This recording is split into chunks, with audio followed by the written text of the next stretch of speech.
அனைவருக்கும் கோபிநாத்தின் அன்பு வணக்கம். நீங்கள் தோசையின் மீது எவ்வளவு பிரியம் உங்களுக்கு? ஐ அம் மேட் ஆஃப் தோசை. எந்த லெவலுக்கு உங்களுக்கு தோசை போட்டு வாங்கப்பா சாப்பிடலாம். சாப்பிடலாம் வாங்கப்பா. வாங்கப்பா சாப்பிடலாம். ஃபேமிலி தோசை ரொம்ப விரும்பி சாப்பிட்டேன். ஒரு தோசை ஃபுல்லா வாங்கினா நான் ஒரே ஆளே சாப்பிட்றேன். பாத்தியாடியே, இதுக்கு தான் அப்பவே கள்ளிப்பால் ஊற்று சொன்னேன். ரீசெண்டாக அம்மா போகும்போது வாடிப்பட்டியில் வந்து ஃபேமிலி தோசை கொடுக்குறாங்க அப்படின்னு சொன்னாங்க. பார்த்தாலே தெரிகிறது. தெரிகிறதா? எல்லாருமே லைக் பண்ணுங்க, ஷேர் பண்ணுங்க, சப்ஸ்கிரைப் பண்ணுங்க. அந்த பெல்லுங்கிற பட்டன் இருக்கும், உங்க பொண்ணான கையால அந்த பெல்லை மட்டும் கொஞ்சம் அமுக்கிடுங்க. அதுக்காண்டி இங்கேருந்து போனோம் பாண்டிச்சேரியிலேருந்து. பாண்டிச்சேரியிலேருந்து மதுரைக்கா?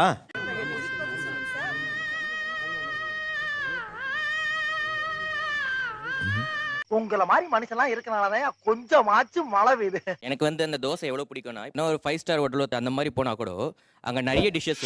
தம்பி, உங்க சூழ்நிலை புரியுது.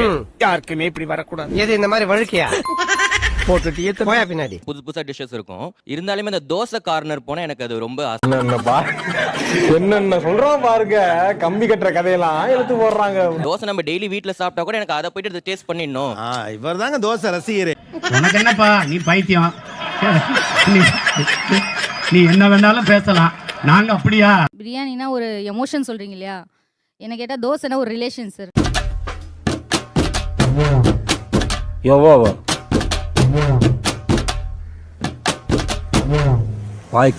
தோசையால எனக்கு நிறைய ரிலேஷன்ஸ் கிடைச்சிருக்கு. தோசைக்காகவே நான் ரிலேஷன்ஷிப் பண்ணியிருக்கேன் நிறைய பேர். அப்புறம் உனக்கு மரியாதை இதோட நிப்பாடி, அவ்வளவுதான். நெய்பர்ஸ் எல்லாம் தமிழ் ஆளுங்க இருப்பாங்க. ஸோ நாமெல்லாம் அங்கே போய் நின்று அவங்க வீட்டில் இருந்து வாசனையா தோசை வாசனை வரும். நம்மளுக்கு அந்த அளவுக்கு தோசை வராது, நம்ம அம்மாக்கும் வராது.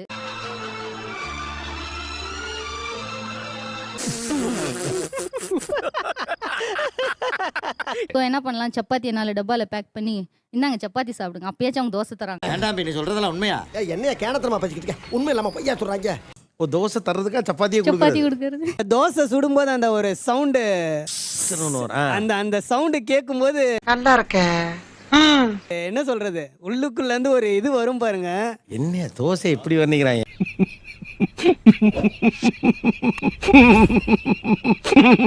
யாராது தோசை வந்து ஒரு நாள் சாப்பிடலாம் சார், 2 நாள் சாப்பிடலாம். ஆனால் ஃபுல்லா தோசையே சாப்பிட்டா காலையிலயும் தோசை நைட்டும் தோசை. நாம் யாருக்கு என்ன தீங்கு செய்தோம்? நமக்கு மட்டும் ஏன் இப்படி எல்லாம் நடக்கிறது? வீட்டுல மெனு ஜெனரலாவே காலை நைட்ல தோசை தான். எங்க அண்ணாக்கு வந்து தோசைனா ரொம்ப பிடிக்கும். அதனால எங்க அம்மா வெறும் தோசை மட்டும் தான் போடுவாங்க. எங்க அண்ணா வந்து தோசை சாப்பிட ஆரம்பிச்சா 1 2 3 எல்லாம் முடிக்க மாட்டாங்க. 10 15 தோசை. அப்படி சொல்லி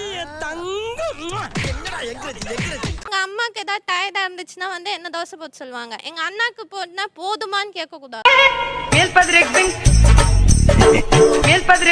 அது தெரிஞ்ச நாயா இங்க வர்றேன், தெரியாம தான் இங்க வந்து குத்த வச்சேன். போதுமான்னு கேட்டான்னா வந்து அது சாப்பிட மூட போயிடுமா. இப்போ நம்ம சாப்பிட்டுக்கிட்டே இருக்கோம், போருமான்னு கேட்டோன்னா அவனுடைய மைண்ட் செட் என்ன ஆகும்? I don't care. நான் மட்டுமல்ல, நீங்கள் ஒவ்வொருவரும் ஐ டோன்ட் கேர் என்று சொல்லி நகர வேண்டும். 13 தோசை திங்கிறவனுக்கு நடந்தா சார் 13 எல்லாம் இல்ல சார், அவன் 18 20 கூட போயிடு. டேய், போற பஸ்ல போறோங்கிற தைரியத்துல என்ன பேர் வேணாலும் சொல்லலாம் நினைச்சிட்டியா? உன்ன பேரை சொல்லு, இல்லனா ஓல்சி தள்ளி விட்டுருவேன். அட நிஜம்தாங்க. யாரு அவன்? எனக்கே அவனை பார்க்கணும் போல இருக்கு. இருந்தாலும் உனக்கு இவ்வளவு ஆகாது. உனக்கு என்னப்பா, நீ பைத்தியம். நீ என்ன வேணாலும் பேசலாம், நாங்க அப்படியா? இந்த தோசை அவனுக்கு முறுமுறுலா இருந்தா பிடிக்கும். ஃபர்ஸ்ட் ஒரு 4 தோசை முறுமுறுலா. அது எப்படி சாப்பிடுவானா, ஃபர்ஸ்ட் மிளகா பொடி வச்சு சாப்பிடுவான். பைத்தியமாயவே ரொம்ப நேரம் நல்லா பேசிக்கிட்டாரையா. முத 3 தோசை மிளகாப்பொடி, 2வது 3 தோசை கெட்டி சாம்பார், 3வது 3 தோசை நெய்யும் சர்க்கரையும்.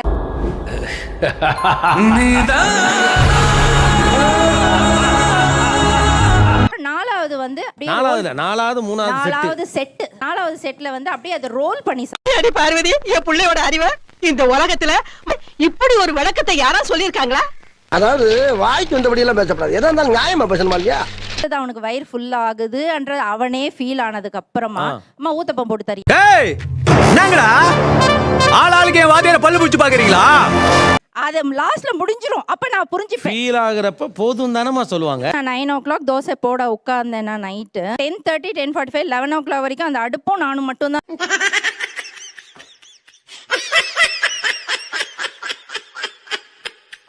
எத்தனைமா சாப்பிட்டேன்னா 10 தானே சாப்பிட்டேன் அப்படின்னு கணக்கு சொல்லக்கூடாது. ஆமா. போதுமானு கேட்க கூடாது, கணக்கும் சொல்லக்கூடாது. ஒத்த ரோசா பிள்ளைய ரொம்ப அற்புதமா வளர்த்திருக்க.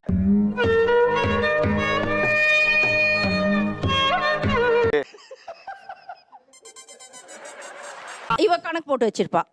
அண்ணா நீ 25 சாப்பிட்டுட்டேன்னா முந்தா நேத்து நடந்தது இந்த விஷயம். எனக்கு என்ன கவலைன்னா, பிரணவ் தங்கச்சியை பத்தியே கூட எனக்கு பெரிய கவலை இல்ல. பிரணவ் ஒய்ஃப் என்ன பண்ணும், 6-7 தோசை வரைக்கும் யாரும் கேட்க போறது இல்ல. செட்டா ஏதோ ஜிம்முக்கு போற மாதிரி, இதுல 3 அதுல 3. அப்படி பச்சையா சொல்ல முடியாது, ஒரு யூகமா சொல்லலாம். அதுக்கப்புறம் ஊத்த போன எல்லாராலையும் அது மாதிரி சாப்பிட முடியாதுல்ல, அது ஒரு வரப்பிரசாதம். எல்லாம் டெக்னாலஜி. தோசையில் வந்து ஸ்டார் தோசை, ஹாட்டின் தோசை, அப்படியே பூனை மாதிரி வர்றது, யானை மாதிரி வர்றது. தோசையை பத்தி பேச ஆரம்பிச்சா எல்லாம் குழந்தை மாதிரி ஆயிடுறீங்க. வந்து தோசை சுடுறதுக்கு ரொம்ப கஷ்டப்படுறாங்க. ஏன் நீ சாப்பிட்டுக்கிட்டே இருக்க, உனக்கு எதுக்கு இத்தனை தோசை? தம்பி, இந்த வயசுல உட்காந்துருக்க உனக்கு போய் டிசைன் தோசையெல்லாம் சுட்டு கொடுக்க முடியுமா? செய்யறதுக்கு வெறுப்பா இருக்குது. 5-6 தோசை சுடுற வேலை லிமிட்டா இருக்குது. அப்புறம் அப்படின்னும் போது கஷ்டப்பட்டு எழுந்து நின்று ஸ்டவ் கிட்ட தோசை ஊற்றி நேரத்தில் வந்து ஒரு முட்டை தோசை ஊற்றி கூட போது இன்னும் கொஞ்சம் கடுப்பா. ஆனா டயர்டாய் வேணுமா போதுமா அப்படின்னு கேக்குறாரு. நான் அப்படியே ஷாக் ஆயிட்டேன். தண்ணி எடுத்து பக்கத்துல வச்சு ஞாபகம் இல்லாம குடிச்சா வயிறு நிறைஞ்சிச்சு போதும் அப்படின்னு சொல்லுவாங்க. ஆனா தோசை வெறியனுங்களா, உங்களுக்கு பயந்து என்னென்ன டாக்டிக்ஸ்லாம் இந்த வயசுல பண்ண வேண்டியது. தோசைக்கல் வைப்பேன், இது ஊத்தி அந்த பபுள்ஸ் எடுக்கல, அடுத்த தோசை நான் ஊத்திடணும். எனக்குள்ள அந்த ஒரு காம்படிஷன் மாதிரி. ஏம்மா, இது எவனாவது ஊட்டியில கம்பளி விக்கிறவன் வந்தான்னா அவங்கிட்ட கப்சா அடிச்சு விடுங்க. நம்ம கிட்ட ராங் ரூட்ல போனீங்கன்னா அப்புறம் உங்க ரூட் டேஞ்சர். அவங்க போதும்னு சொல்லக்கூடாது, அது வரைக்கும் நான் அடுத்தடுத்து ஊத்திக்கிட்டே இருக்கணும். சலிக்காதா நிறைய தோசை ஊத்த? எனக்கு அது ரொம்ப பிடிக்கும். ஏண்டா டேய், எனக்குன்னே வருவீங்களாடா? ஏன்ட்ட சரசம் பண்றக்கே ஓட்டாப்பே உங்களை பெற்றுறாங்களா? எத்தனை தோசை கணக்கெல்லாம் தெரியாது. அந்த பையனை தத்தெடுத்துக்கிறீங்களா? தம்பி அப்படி இருந்தா சார், தம்பி 5ல இருந்து மினிமம் 12ல இருந்து 15 வரைக்கும் சாப்பிடும். அதுவும் சாம்பார், தேங்காய் சட்னி, கருவாடு கூட்டு, இதுக்கெல்லாம் செமையா அவன் கண்ட்ரோலே பண்ண. காலையில எந்திரிச்சு நம்ம பிரேக்ஃபாஸ்ட் சாப்பிட வரும்போது தோசைன்னு உடனே மனசுல ஒரு பயங்கர ஒரு சந்தோஷமா இருக்கு. டெய்லி அதே தோசை எங்க வீட்டுல வரும். ஆனா டெய்லி அந்த தோசையை பார்க்கும்போது காலையில ஒரு அப்பா அப்படின்னு ஒரு திருப்தி கிடைக்குது சார். தோசையில வேற எந்த ஃபுட்லயுமே கிடைக்கிறது. ஒரு சாக்லேட் சிரப் ஊத்தி அது ஒரு சாக்லேட் தோசை அப்படின்னு சொல்றாங்க. ஒரு சீஸ் போட்டு அது வந்து ஒரு டெலிஷியஸ் சீஸ் தோசை அப்படின்னு சொல்றாங்க. அது ஒரு மாவு அவ்வளவுதான். நார்மல் ஒரு தோசை. அங்க பாரு, அவன் மட்டும் எப்படி பார்க்கறானே? ஏன்டா அப்படி குறுகுறுன்னு பார்க்கற? பயங்கரமான கஷ்டமான அல்லது ரொம்ப எப்படி சொல்ற நுணுக்கமான ஒரு உணவெல்லாம் இல்ல அது. பதட்டப்படாதீங்க மாமா. தலை துண்டா மாமா, தலை துண்டா, கழுத்து துண்டா, குடலு துண்டா, ஈரல் துண்டா, சும்மா தனித்தனியா பிரிச்சு வச்சிடுறேன். தோசைன்றது ஒரு பேட்டர்ல எதையோ ஒரு மிக்ஸ் பண்ணி அவங்க வந்து ஒரு ஓவர் எக்ஸாக்டடா காட்டுறாங்க. இது வந்து ரொம்ப ஈஸியா பரவிடுச்சு எல்லாருக்குமே. ஓகே, அதனால வந்து பார்த்தா ட்ரை பண்ணணும்னு தோணுது. ஆனா ஜஸ்ட் ஒரு பேட். அப்புறம்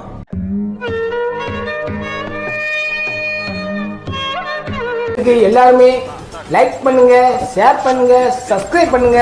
அந்த பெல்லுங்கிற பட்டன் இருக்கும், உங்க பொண்ணான கையால அந்த பெல்லை மட்டும் கொஞ்சம் அமுக்கிடுங்க.